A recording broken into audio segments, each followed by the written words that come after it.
भारत के उत्तर पूर्व में बसे दार्जिलिंग के पास एक जगह है, कुर्सियांग। यह इलाका अपने खूबसूरत चाय बागानों और ठंडी हवाओं के लिए जाना जाता है। लेकिन यहाँ के लोगों का दावा है कि इन चाय बागानों के पीछे एक ऐसा अंधेरा राज छुपा है जिसे सुनकर अच्छों की रूह कांप जाती। साल 1995 की बात है। रात का वक्त था और 22 साल का अरुण, जो कि स्थानीय चाय बागान में सुपरवाइजर की नौकरी करता था, अपने घर देर रात लौट रहा था। रास्ता बेहद सुनसान था। चारों तरफ घना जंगल और ठंड हवा पेड़ों के बीच से सरसराहट कर रही थी। कहते हैं इस रास्ते पर कई बार अजीबो गरीब आवाज़ें सुनाई देती है, किसी औरत के रोने की या अचानक कदमों की आहट की। लेकिन अरुण इन बातों को मजाक समझता था। जब वो पगडंडी से गुजर रहा था, अचानक उसके सामने एक सफ़ेद साड़ी पहनी औरत खड़ी हो गई। उसके लंबे खुले बाल जमीन तक झूल रहे थे। अरुण ने सोचा शायद कोई गांव की औरत है, लेकिन जैसे ही उसने ध्यान से देखा, उसके पैरों में चप्पल नहीं थी और उसके पैर उल्टे थे। अरुण का कलेजा मुंह को आ गया। उसके कदम तेज कर दिए। वो औरत धीरे धीरे उसकी तरफ बढ़ने लगी थी। अरुण ने अपने रफ्तार को तेज कर लिया, लेकिन अचानक पीछे से वही औरत उसकी बराबरी में आकर खड़ी हुई। ना दौड़ते हुए ना चलते हुए, बस हवा में तैरते हुए। उसने अरुण की आंखों में झांका और धीमी आवाज़ में कहा, क्यों आ रहे हो यहाँ? ये मेरी जगह है। अरुण का दिमाग सुन्न हो गया। उसने पूरी ताकत से भागना शुरू कर दिया।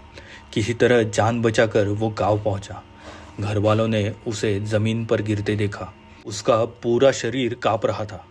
वो लगातार बड़बड़ा रहा था, वो यहाँ है, वो मुझे देख रही है। उसके पैर उल्टे थे। गांव के लोग इकट्ठा हो गए। सब जानते थे कि ये कुर्सियांग के जंगलों में डायनी घोस्ट की कहानियों से प्रचलित है। स्थानीय मान्यता के अनुसार वो औरत आत्माओं को अपने साथ ले जाती है। अगले दिन से ही अरुण की तबीयत और बिगड़ने लगी। डॉक्टरों को कुछ समझ में नहीं आ रहा था, लेकिन रात होते ही वो चिल्लाने लगता। वो खिड़की से बाहर खड़ी है, मुझे बुला रही है, मुझे बचाओ, मुझे बचाओ। परिवार ने तांत्रिक बुलाया। तांत्रिक ने बताया कि अरुण उस आत्मा के असर में आ चुका है। उसने कहा अगर तुरंत उपाय नहीं किया गया तो अरुण की जान जा सकती है। एक रात जब सब सो रहे थे, अरुण अचानक घर से गायब हो गया। सुबह उसकी लाश उसी चाय बागान में मिली जहां उसने उस औरत को देखा था। चेहरे पर गहरी दहशत जमी हुई थी और उसकी आंखें खुली की खुली थी, मानो मरते वक्त भी वो उसे आत्मा को देख रहा हो। आज भी कुर्सियांग के उस चाय बागान में लोग रात को जाने से डरते हैं। स्थानीय लोग कहते हैं कि कभी कभी रात में वहाँ से औरत के रोने की आवाज़ आती है, और कुछ लोग दावा करते हैं कि उन्होंने सफ़ेद साड़ी पहने एक औरत को पेड़ों के बीच खड़े देखा है।